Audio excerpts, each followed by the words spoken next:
Hello friend, स्वागत है आपका मेरे यूट्यूब चैनल में। तो आज की क्लास में हम देखने वाले हैं एक्सरसाइज 6.3 का क्वेश्चन नंबर 9। तो चलिए वीडियो को बिना देर के शुरू करते हैं। देखिए, हमें प्रश्न नंबर 9 में बोला गया है, एक आकृति दी गई है 6.39 ये वाली, ओके। और इसमें दिया गया है कि जो त्रिभुज ABC और AMP है, ये दो समकोण त्रिभुज है, ओके। यानी ABC की तरह हमारा ABC ये वाला त्रिभुज है हमारा ABC, और AMP है ये वाला, ओके। ये दोनों त्रिभुज कैसे हैं? समकोण त्रिभुज है। और दिया गया है कि जिनके कोण B और M, यानी ये वाला कोण और ये वाला कोण क्या है? 90 डिग्री, यानी समकोण है, ओके। तो हमें सिद्ध करना है कि जो त्रिभुज ABC है, यानी ये वाला ट्रायंगल, और त्रिभुज AMP है, यानी ये वाला ट्रायंगल, ये आपस में क्या है? समरूप है। तो चलिए इसको प्रूफ करते हैं। सबसे पहले हम क्या करते हैं, प्रूफ करने से पहले हम जो चीज़ हमें प्रश्न में दी गई है उसको लिख लेते हैं। तो यहाँ पर एक हेडिंग डालेंगे, क्या दिया है। तो हमें यहाँ पर प्रश्न में क्या दिया गया है? प्रश्न में हमें दिया गया है कि जो त्रिभुज ABC और त्रिभुज AMP है वो समकोण त्रिभुज है। तो यहाँ पर लिखेंगे त्रिभुज ABC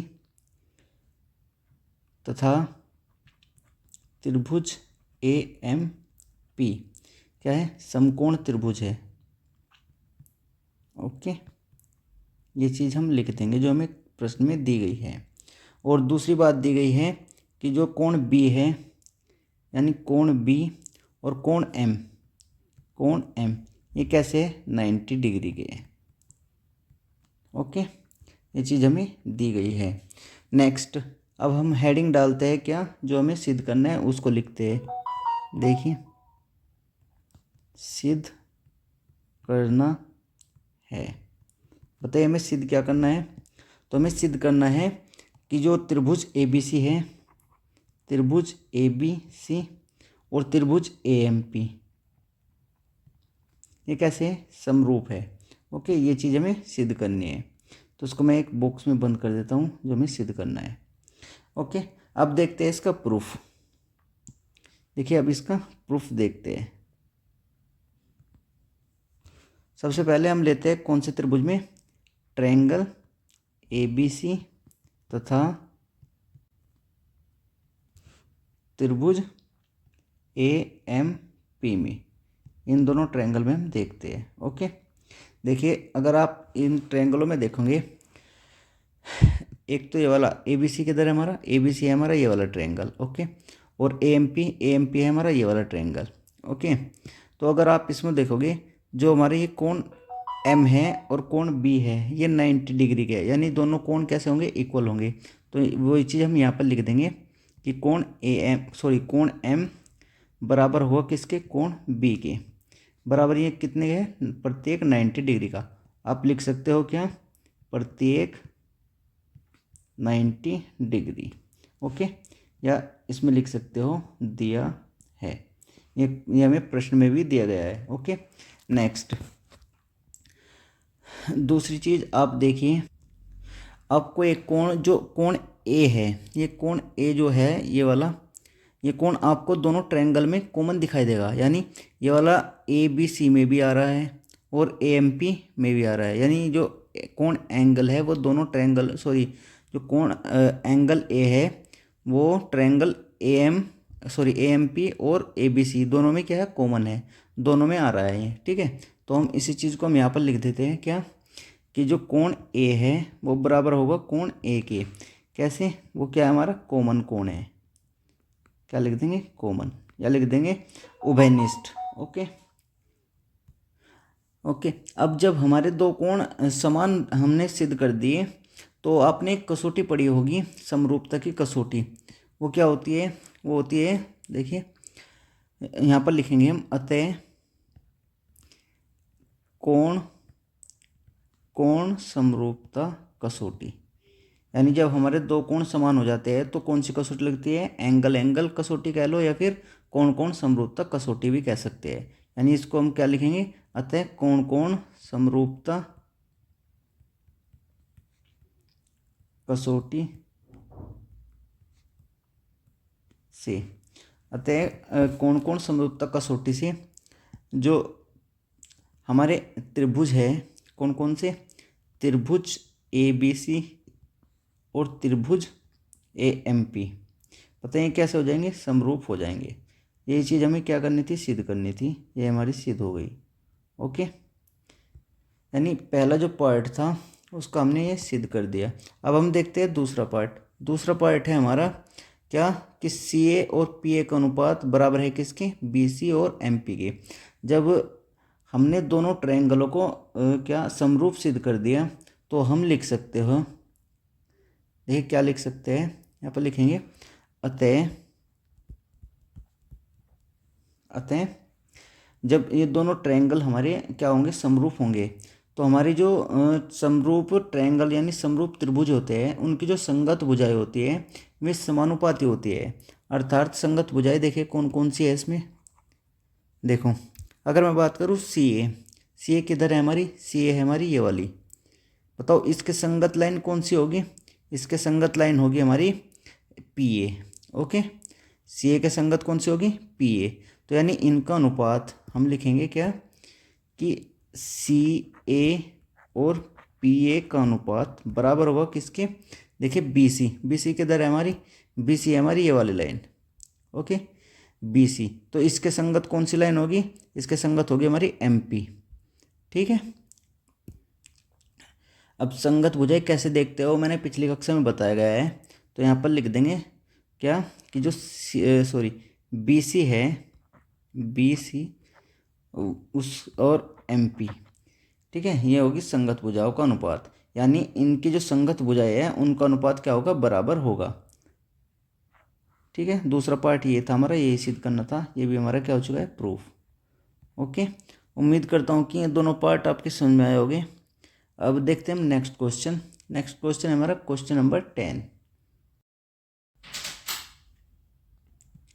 तो नेक्स्ट क्वेश्चन है हमारा क्वेश्चन नंबर 10।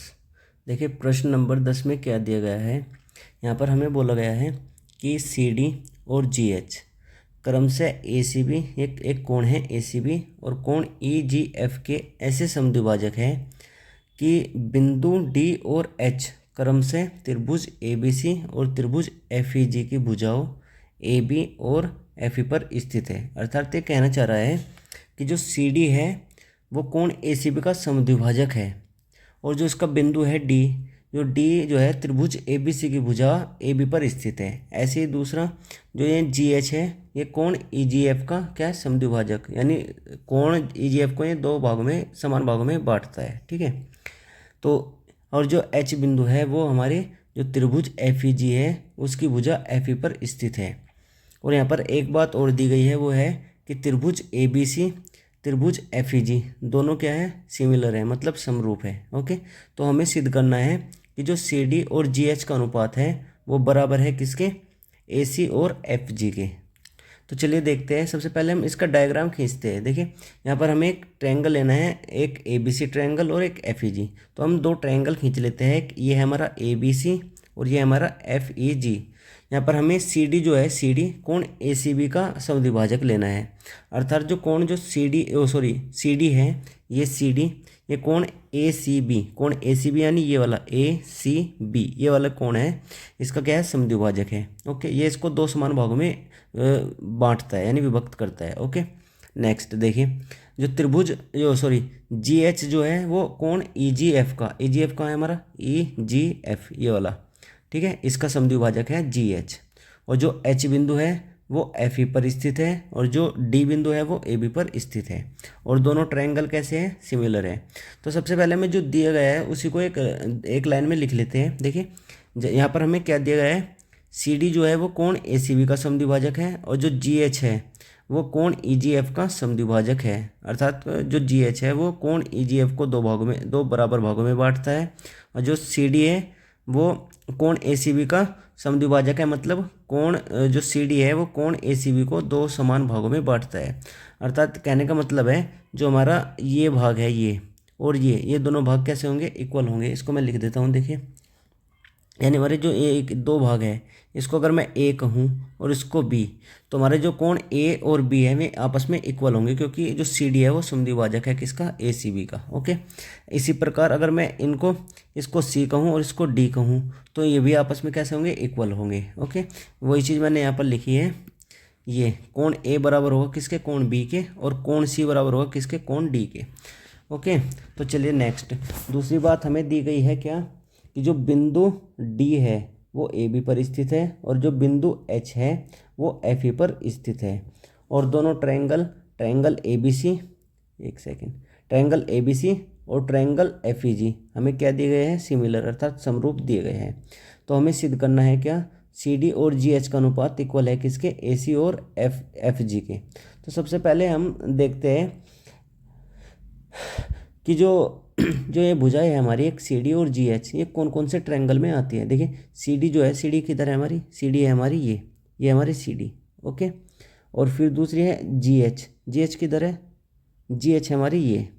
ओके, और जो ए सी है, ए सी किधर है, ए सी है ये, और एफ जी है हमारी ये। यानी अगर मैं कहूँ ये दोनों भुजाएं जो हमें जिनका अनुपात समान दिखाना है, मतलब जो समानुपाती भुजाएं दिखानी है, संगत भुजाएं, वे इन दो ट्रायंगलों में आती है, कि ए सी डी और एक एफ जी एच। अगर हम इन दोनों ट्रायंगलों को समरूप सिद्ध कर देते हैं, तो जो इसकी जो भुजाएं हैं, संगत भुजाएं, वे कैसी हो जाएगी, समानुपाती यानी समान अनुपात में हो जाएगी। ओके, तो चलिए इसको सबसे पहले हम जो दो बड़े ट्रायंगल दिए गए हैं जो हमें समरूप दिए गए हैं उनमें लेते हैं। तो हम लेते हैं सबसे पहले क्या, यहाँ पर देखते हैं हम ट्रायंगल ए बी सी तथा ट्रायंगल एफ ई जी में। ओके, अगर मैं इन दो ट्रायंगलों की बात करूँ, तो जो हमारे कोण ए है, ये वाला कोण ए, ये बराबर होगा किसके, कोण एफ के, क्योंकि संगत कोण है। ठीक है, तो यहाँ पर लिखेंगे जो कोण ए है बराबर होगा किसके, कोण एफ के, और जो कोण सी है, ये वाला कोण सी, ये पूरा का पूरा कोण सी। ठीक है, ऐसे ही इसमें ये पूरा कोण जी, ये दोनों आपस में कैसे होंगे, इक्वल, क्योंकि समरूप है ना, तो ये क्या होंगे, इक्वल। यानी कोण सी बराबर होगा किसके, बताओ, कोण जी के। ओके, क्यों हो गए, क्योंकि ये दोनों आपस में क्या है, यहाँ पर लिख लेंगे हम समरूप त्रिभुजों के समान संगत कोण। ओके, अब देखिए नेक्स्ट, इसको चाहे तो आप कोई इक्वेशन भी मान सकते हैं। इसको हम मान लेते हैं दोनों को इक्वेशन, इनको इक्वेशन मान लेते हैं 1 2 3। ये इक्वेशन है हमारी इक्वेशन नंबर 3। ओके, नेक्स्ट, अब देखिए अगर हमारा, आप एक चीज़ देखिए, अगर हमारे कोण सी बराबर है कोण जी के, ठीक है, तो कोण सी और कोण जी को हम किस प्रकार लिख सकते हैं। देखिए ये हमारा कोण सी का है, ये है, अगर हमारा यहाँ पर लिखेंगे यदि या फिर अगर जो कोण सी है वो बराबर है किसके, कोण जी के।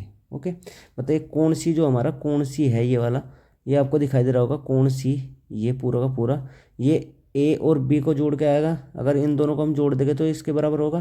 तो यहाँ पर हम कोण सी को क्या लिख सकते हैं, कोण ए प्लस कोण बी लिख सकते हैं। नेक्स्ट देखिए, इसी प्रकार कोण जी को क्या लिख सकते हैं, कोण जी को लिख सकते हैं कोण सी प्लस कोण डी, इसको क्या लिख सकते हैं, कोण सी प्लस कोण डी।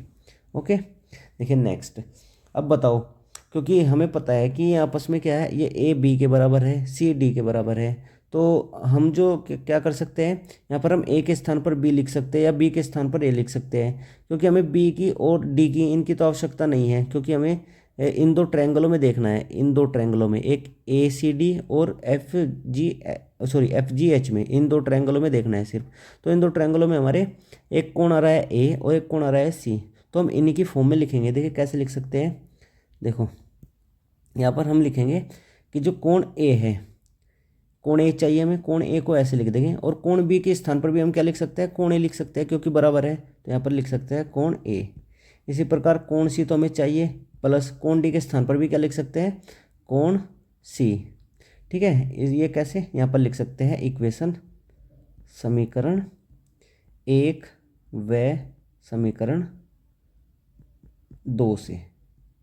ठीक है। ये जो समीकरण आपको दिखाई दे रही है ये वाली, इनसे हमने यहाँ पर कोण ए और कोण बी और कोण डी का मान रख दिया। ठीक है।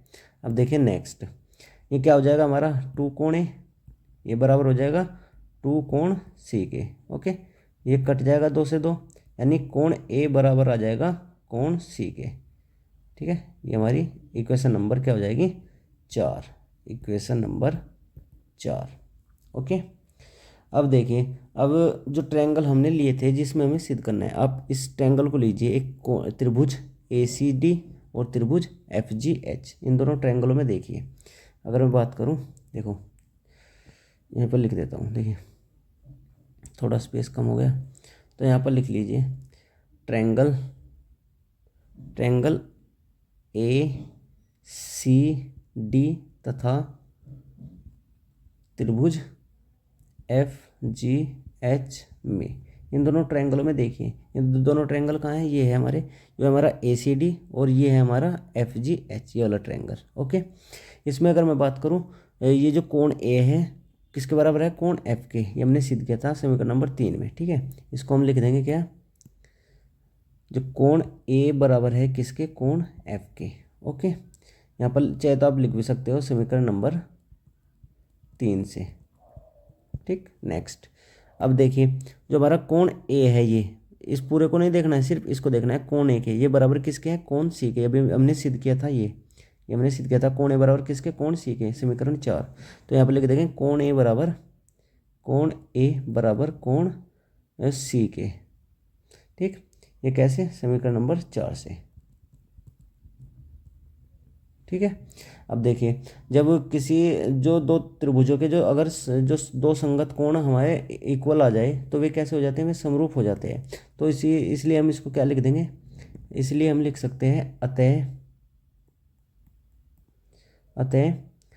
AA, ये आपने पढ़ी होगी एंगल यानी दो कोण समान है ना, तो एंगल या फिर कोण समरूपता कसौटी से